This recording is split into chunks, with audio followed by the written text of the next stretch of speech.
Hello beautiful people, welcome back to my channel again. In today's video I'll be opening this Cheetos crunchy flamin' hot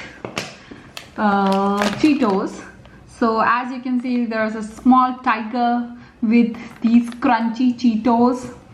So we'll be opening this, and over here the calories they have mentioned, energy and calories. Apart from that, it is a puffed corn, so it is made up of corn.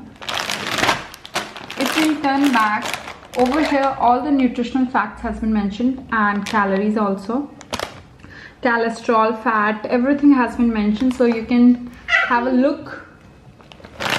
And so this is made in Kingdom of Saudi Arabia.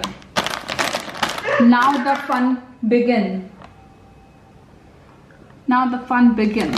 All the Facebook and everything they have mentioned over here, you can go through it. So let's not waste time and open it. Open it.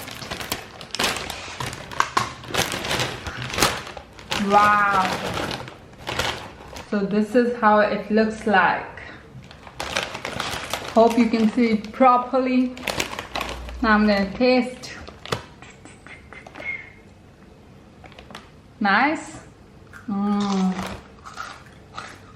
Very crispy, crunchy, not spicy, means normal, little bit is there, but it's bearable. So friends, if you like this video, don't forget to subscribe and press the bell icon for more my videos. Bye bye, take care.